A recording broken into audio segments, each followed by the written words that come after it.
Hi students, welcome to our channel. ఈరోజు మనం ఈ వీడియోలో అయితే మెష్ అనాలిసిస్ గురించి డిస్కస్ చేస్తున్నాం. అసలు మెష్ అనాలిసిస్ అంటే ఏంటి? అసలు మెష్ అనాలిసిస్ ఎలా సాల్వ్ చేయాలి? మెష్ అనాలిసిస్ అంటే ఏం లేదు, ఇచ్చిన నెట్వర్క్కి మనం సాల్వ్ చేయడానికి ఇది ఒక టెక్నిక్ అనమాట. నెట్వర్క్ రిడక్షన్ టెక్నిక్ అని అంటారు సింపుల్గా. ఫస్ట్ ఏం చేస్తామంటే 0 అది అప్లై చేయాలి. ఎన్ని లూప్స్ ఉంటే అన్ని లూప్స్కి కేవీఎల్ అప్లై చేయాలి. సెకండ్ స్టెప్ ఏంటంటే assume the current direction assume చేసుకోవాలి. కరెంట్ డైరెక్షన్ ఎజ్యూమ్ చేసుకోవాలంటే మనకు రెండు డైరెక్షన్స్ ఉంటాయి, clock wise direction, anti clock wise direction. Clock wise direction assume చేసుకున్నారంటే ఇప్పుడు చూడండి కరెంట్ని క్లాక్ వైజ్ డైరెక్షన్ ఎజ్యూమ్ చేసుకున్నారు మీరు. ఇక్కడ ఇది పాజిటివ్ నెగిటివ్, రెసిస్టర్కి positive negative, positive negative, positive negative. Current direction assume చేసుకున్నా, ఈ డైరెక్షన్ వస్తుంది. క్లాక్ వైజ్ డైరెక్షన్ రెండింటిని ఎజ్యూమ్ చేసుకున్నా. క్లాక్ వైజ్ డైరెక్షన్లో చూడండి, ఇక్కడ రెసిస్టర్ నుంచి ఇది R1 రెసిస్టర్ కదా, పాజిటివ్ నుంచి నెగిటివ్కి వెళ్తుంది. క్లాక్ వైజ్ డైరెక్షన్లో పాజిటివ్ నుంచి నెగిటివ్కి వెళ్తే మనకి ఏమొస్తుంది అంటే పాజిటివ్ వస్తుంది. చూడండి, పాజిటివ్ నుంచి నెగిటివ్కి వెళ్తుంది. ఇక్కడ కూడా అంతే, పాజిటివ్ నుంచి నెగిటివ్కి వస్తుంది. దీనికి ఏంటి, ఇక్కడ చూడండి వోల్టేజ్కి, అంటే ఇక్కడ మనకి ఈక్వేషన్ ఏమవుతుంది, V = పాజిటివ్ నుంచి నెగిటివ్కి వెళ్తుంది కాబట్టి I1 × R ప్లస్ ఇక్కడ కూడా అంతే, I1 × R minus I2 × R. ఎందుకంటే ఇక్కడ ఇది కామన్గా ఉంది, దీంట్లో I1 కరెంట్ ఫ్లో అవుతుంది, ఈ రెసిస్టర్లో మనకి I1 కరెంట్ ఫ్లో అవుతుంది, I2 కరెంట్ ఫ్లో అవుతుంది. కాబట్టి I1R మైనస్ I2R వస్తుంది. తర్వాత ఇది చూడండి, తర్వాత దీనికి వోల్టేజ్ దగ్గర చూడండి, నెగిటివ్ నుంచి పాజిటివ్కి వెళ్తుంది కాబట్టి నెగిటివ్ నుంచి పాజిటివ్కి వెళ్తుంది కాబట్టి ఇదేంటి నెగిటివ్.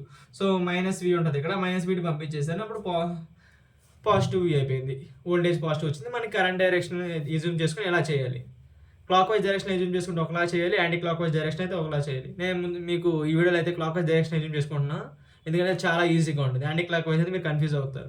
ఓకేనా, నెక్స్ట్ నేను క్లాక్ వైజ్ డైరెక్షన్ ఎజ్యూమ్ చేసుకుంటున్నా. ఈ డైరెక్షన్లో ఇది I1 అనుకుంటున్నాను, ఇది I2 అనుకుంటున్నా. అర్థమైంది కదా, I1 I2 అనుకున్నా. సో దీనికి లూప్ ఈక్వేషన్స్ రాద్దాం. అప్లై, ఇది లూప్ 1, ఇది లూప్ 2, రెండు లూప్స్ ఉన్నాయి దీంట్లో. For apply KVL for loop 1. ఈ లూప్కి మనం కేవీఎల్ అప్లై చేస్తున్నాను నేను. ఇది లూప్ 1, ఇది 2 అనుకుంటే ఈ లూప్కి మనం కేవీఎల్ అప్లై చేస్తున్నా. కేవీఎల్ అప్లై చేసినప్పుడు ఏమొస్తుంది, సమ్ ఆఫ్ వోల్టేజ్ 0 కదా, అప్పుడు ఇక్కడ చూద్దాం, డైరెక్షన్ వెళ్తుంది కాబట్టి I5 వోల్టేజ్ ఫార్ములా ఏంటి, 5 × I1. ఇక్కడ వోల్టేజ్ ఫార్ములా ఏంటి, V = IR కదా, అప్పుడు I అంతా కరెంట్ I1ని తీసుకున్నాను, నేను ఎజ్యూమ్ చేసుకున్నాను, ఇంకా R అంతా 5 ఉంది. సో ఆ ఈక్వేషన్ రాస్తా. ఓకే, అర్థమైంది కదా. ఇక్కడ చూడండి, 10 × I1 మైనస్ I2. ఇది అండి, ఇక్కడ పాజిటివ్ నెగిటివ్, ఇది పాజిటివ్ నెగిటివ్.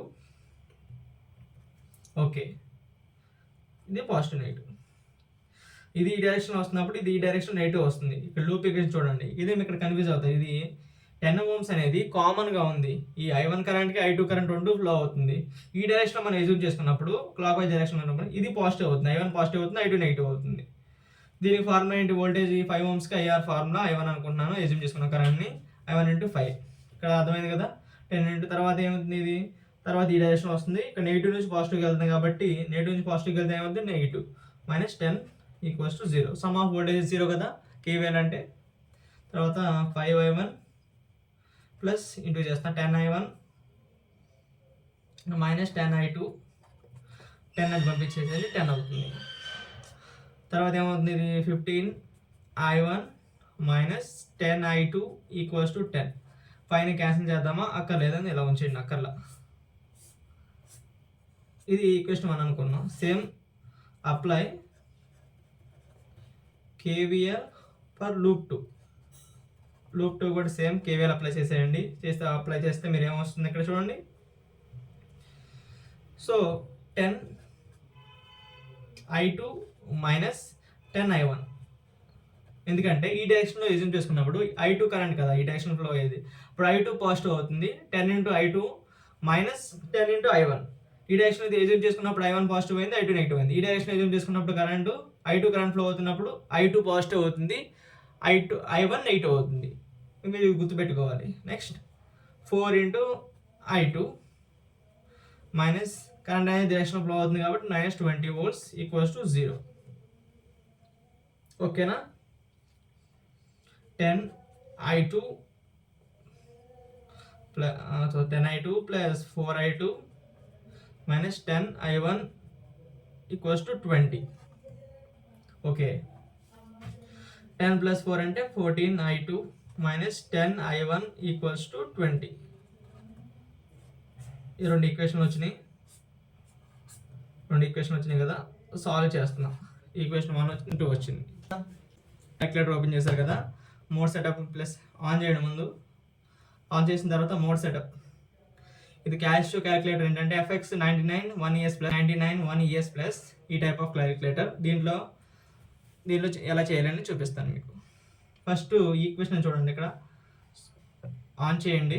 ఆన్ చేసిన తర్వాత మోడ్ సెటప్ నొక్కండి. మోడ్ సెటప్ నొక్కిన తర్వాత 5 అనే ఈక్వేషన్ ఉంది కదా, 5 ఈక్వేషన్ మీద నొక్కండి. మనకేంటి, 2 ఈక్వేషన్ వచ్చినాయి. AX plus B 5 plus C ఆ ఫామ్లో ఉంది కాబట్టి 1 కొట్టండి. ఏ అంటే ఇక్కడ కోఎఫిషియంట్ ఆఫ్ I1 15 ప్రెస్ చేసాం. తర్వాత B అంటే కోఎఫిషియంట్ ఆఫ్ I2 -10. C అంటే ఎంత, 10.